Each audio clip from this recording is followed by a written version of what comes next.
പുതിയൊരു വീഡിയോയിലേക്ക് എല്ലാവർക്കും ഒരിക്കൽ കൂടി സ്വാഗതം.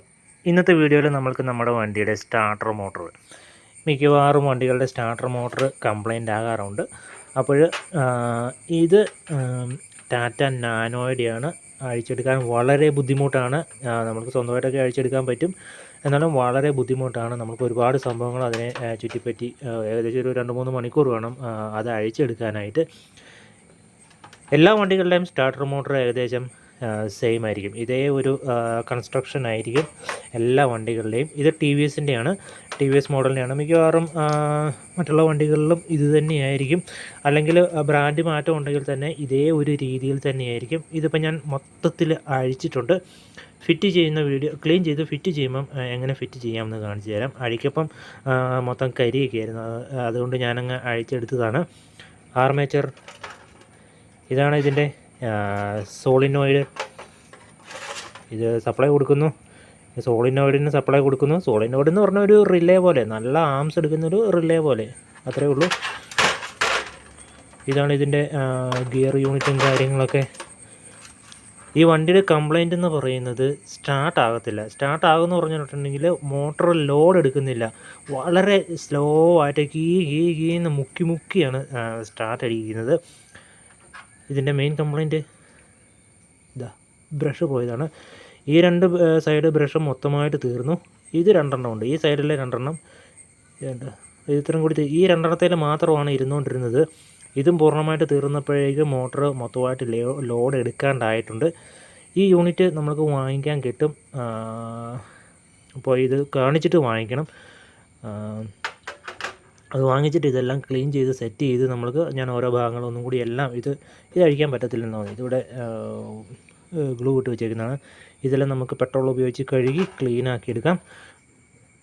ഇതിൻ്റെ ഒരു പ്രോബ്ലം, 2 ബ്രഷുകൾ ഇതും തള്ളി നിൽപ്പുണ്ടായിരുന്നു. ഇത് 2 പുറത്തോട്ട് വരുന്നില്ല. ഇതിൻ്റെ പ്രോബ്ലം എന്ന് പറയുന്നത്, ഞാൻ കുറച്ചും കൂടി വ്യക്തമായിട്ട് നോക്കിയപ്പം ഈ എല്ലാ ബ്രഷുകളും ഇതിൻ്റെ ഉള്ളിൽ സ്റ്റക്കായിട്ടിരിക്കുകയാണ്.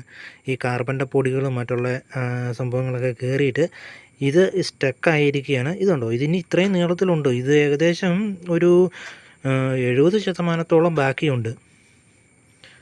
ഇതുണ്ടോ, ഇത് പുഷ് ചെയ്ത് കൊടുക്കുന്ന ഈ സ്പ്രിങ് ഇതുണ്ടോ, ഈ പ്ലേറ്റ് ഇവിടെയും വരെ വരുന്നുണ്ട്. ഇതിന് ഏകദേശം ഒരു 20% മാത്രമേ തീർന്നിട്ടുള്ളൂ. 20 അതിൽ കൂടുതലോ. ഇത് ഞാൻ ഒരെണ്ണം തള്ളി കാണിച്ചു തരാം. ഇതിൻ്റെ പുറയത്തെ സ്പ്രിങ്ങിലൊന്ന് തള്ളുവാണെങ്കിൽ ഇത് മെല്ലെ ഇറങ്ങി വരും.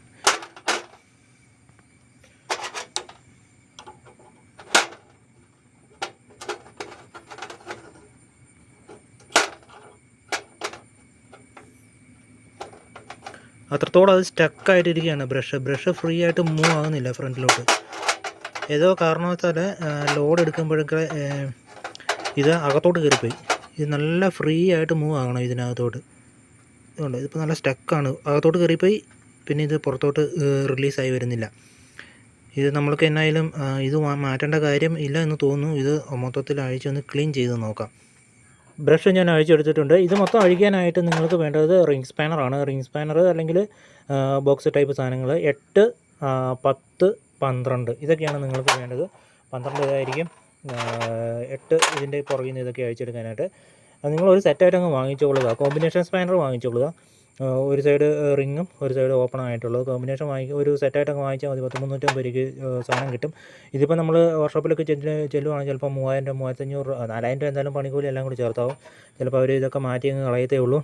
ഇത് കണ്ടോ, ഇതിൻ്റെ ബ്രഷ് സ്റ്റക്കായിട്ടിരിക്കും. ഇത് പുറകിൽ നിന്ന് പ്രസ് ചെയ്ത് കൊടുക്കും. നമുക്ക് പ്രസ് ചെയ്യുമ്പോൾ കണ്ടോ ജസ്റ്റ് ഇതിൻ്റെ ഉള്ളിലെ പൊടികളൊക്കെ ആയി അതങ്ങ് ജാമായിരിക്കുകയായിരുന്നു.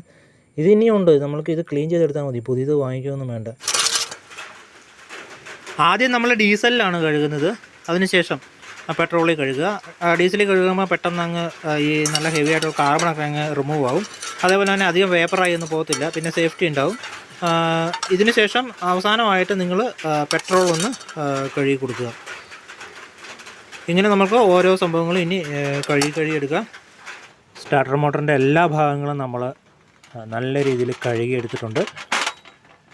ഡീസലിൽ അതേപോലെ തന്നെ ഡീസലിൽ 2-3 പ്രാവശ്യം കഴുകിയതിന് ശേഷം പെട്രോളിലും കൂടി നല്ല രീതിയിൽ കഴുകിയെടുക്കുക. ബ്രഷൊക്കെ കൊള്ളാം. ബ്രഷൊക്കെ ഇതിൻ്റെ പകുതിയോളം ആകുന്നതോടെ ഇനിയുണ്ട്, ഇതിൻ്റെ പകുതിയോളം ആകുന്നതോടെ വരെ നമുക്ക് ഉപയോഗിക്കാൻ പറ്റും, കുഴപ്പമൊന്നുമില്ല. ഇതിൻ്റെ പറഞ്ഞല്ലോ, ഇത് കാർബണൊക്കെ കയറി ഇതിനകത്ത് സ്റ്റക്കായിരിക്കുമായിരുന്നു. ഇത് നമ്മുടെ ആർമേച്ചറിലോട്ട് വന്ന് മുട്ടുന്നില്ല, അകന്നുപോയി അവിടെ സ്റ്റക്കായിരിക്കുമായിരുന്നു. ഈ സ്പ്രിങ്, ഇവിടെ ഒരു സ്പ്രിങ് കൊടുത്തിട്ടുണ്ട്. ഈ സ്പ്രിങ് ഇങ്ങോട്ട് നമുക്ക് തള്ളി കൊടുക്കാൻ പറ്റുന്നില്ലായിരുന്നു, അത് അകന്നു പോയിട്ടുണ്ടായിരുന്നു. പിന്നെ ആർമേച്ചറെല്ലാം നല്ല രീതിയിൽ ക്ലീൻ ചെയ്യണം.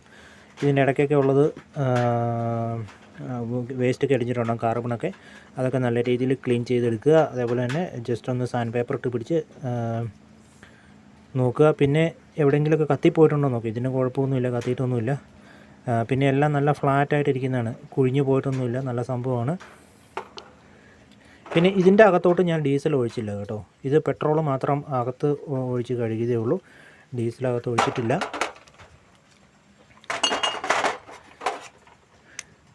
എല്ലാ ഭാഗങ്ങളും അതേപോലെ തന്നെ നല്ല രീതിയിലൊന്ന് കഴുകിയെടുത്തിട്ടുണ്ട്. ഇനി നല്ലപോലെ ഒന്ന് ഉണങ്ങണം, ഇതിൻ്റെ ഡീസലിൻ്റെയും അതേപോലെ തന്നെ നമ്മൾ ലാസ്റ്റ് കഴിച്ച പെട്രോളൊക്കെ ഒന്ന് മൊത്തത്തിലൊന്ന് ഉണങ്ങി വരുന്നോടം വരെ നല്ല രീതിയിലൊന്ന് ഉണക്കിയെടുത്തതിന് ശേഷം അസംബിൾ ചെയ്യാം. ഈ യൂണിറ്റ് ആർമേച്ചറിൽ ഇടാൻ വേണ്ടി ബ്രഷ് അകത്തോട്ട് തള്ളിയിട്ട് ഈ രീതിയിൽ ചെറിയ പീസ് വെച്ച് കൊടുക്കുക. ഞാൻ 4 എണ്ണത്തിന് വെച്ച് കൊടുക്കുന്നുണ്ട്. പുതിയ ബ്രഷാണെങ്കിൽ മാത്രമേ ഇത് നമ്മൾക്ക് തള്ളി പിടിച്ചിട്ട് ഈ ലോക്കയിൽ നിർത്താൻ പറ്റത്തുള്ളൂ. ഇത് കുറച്ച് തീർന്ന ബ്രഷായ കാരണം ലെങ്ത് ഇല്ല, അതുകൊണ്ട് നമ്മൾക്ക് ഇങ്ങനെ പ്ലേറ്റ് വെച്ച് കൊടുത്താൽ മതി. ഇനി നമ്മൾക്ക് സുഖമായിട്ട് ആർമേച്ചർ ഇതിലോട്ട് ഇടാൻ പറ്റും. ആർമേച്ചറിലോട്ട് ബ്രഷ് ഇട്ടിട്ടുണ്ട്. ഇനി നമ്മൾക്ക് ഈ ഓരോ ക്ലിപ്പ് ഊരി എടുക്കുകയാണെങ്കിൽ നല്ല ടൈറ്റായിട്ട് അവിടെ നിന്നോളും. ബ്രഷ് നമ്മൾ ഹോൾഡ് ചെയ്ത് വയ്ക്കാൻ വേണ്ടി കുറച്ച് പീസുകൾ ഇട്ടായിരുന്നു, മെറ്റലിൻ്റെ പീസ്, അതൊക്കെ റിമൂവ് ചെയ്തിട്ടുണ്ട്, കറക്റ്റായിട്ട് തന്നെ ഇരിപ്പുണ്ട്. ഇനി നമ്മൾക്ക് അതിൻ്റെ ടോപ്പ് കവർ കൂടി ഇടാം. എല്ലാം പഴയതുപോലെ തന്നെ റീഫിറ്റ് ചെയ്യുമ്പോൾ ആവശ്യത്തിന് ലൂബ്രിക്കേഷൻ ഇട്ട് കൊടുക്കുക. ഗ്രീസ് അധികമായിട്ട് ഇടല്ലേ, അധികം ഇട്ട് കഴിഞ്ഞിട്ടുണ്ടെങ്കിൽ പിന്നെ വരുന്ന കാർബൺ എല്ലാം കൂടി ഇവിടെ അടിഞ്ഞു കൂടിയിട്ട് അത് വേറെ സ്റ്റക്കായി പോകും. ഇപ്പോൾ ഇത് വർക്കാവുന്നുണ്ട്, വേറെ പ്രശ്നങ്ങളൊന്നുമില്ല. ഈ ലെവർക്ക് കൃത്യമായിട്ട് ഇടുക. ഇത്രയും ഭാഗങ്ങൾ അസംബിൾ ചെയ്തിട്ടുണ്ട്. നിങ്ങൾ അഴിക്കുമ്പോൾ ഒരു കാര്യം ചെയ്യുക, ഇവിടെ ഇങ്ങനെ മാർക്ക് ചെയ്ത് വെക്കുക, ഈ ബോഡിക്കും അതേപോലെ തന്നെ, അല്ലെങ്കിൽ സ്ട്രെയിറ്റ് ഒരു ലൈൻ വരച്ച് വെക്കുക. പിന്നെ ഇടുമ്പം എളുപ്പമായിരിക്കും.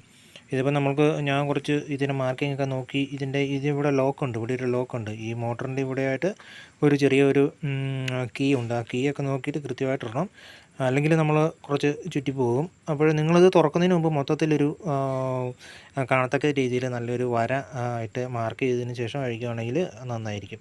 ഇനി നമ്മൾക്ക് ഈ സോളിനോയിഡും കൂടി ഫിറ്റ് ചെയ്യാം.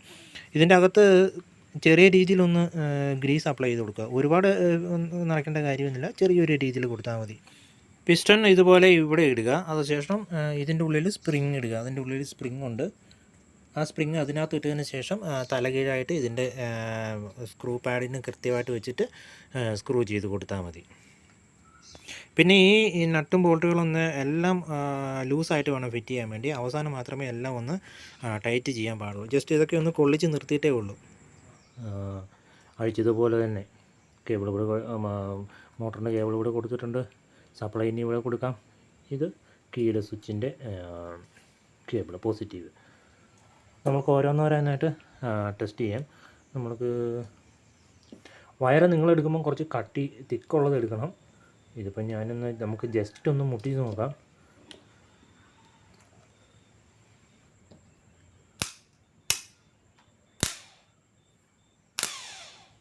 സംഭവം വർക്കാവുന്നുണ്ട്. ഇനി ഇതിൻ്റെ ഈ യൂണിറ്റ് വർക്കാവുന്നുണ്ടോ നോക്കാം. സോളിനോയിഡ് ജസ്റ്റ് ഫ്രണ്ടിലോട്ട് ജമ്പ് ആവും, ഇത് ആണോ ജമ്പ് ആവുന്നുണ്ട്, പ്രശ്നമില്ല, അതും വർക്കാവുന്നുണ്ട്. ഇതെടുക്കുമ്പോൾ നല്ല തിക്നെസ്സുള്ള, ഇപ്പോൾ തന്നെ വയർ നല്ല ഹീറ്റായിട്ടുണ്ട്, തിക്നെസ്സുള്ള വയർ എടുക്കണം കേട്ടോ. അപ്പോൾ ഇത്രയേ ഉള്ളൂ, നമുക്ക് എല്ലാവർക്കും വളരെ സിമ്പിളായിട്ട് റെഡിയാക്കാൻ പറ്റും. അപ്പോൾ അടുത്ത വീഡിയോയിൽ ഇതൊന്ന് ഫിറ്റാക്കുന്ന, അതായത് നാനോയിൽ ഫിറ്റാക്കുന്ന വീഡിയോ ഒന്ന് നമുക്ക് ചെയ്യാൻ വേണ്ടി നോക്കാം.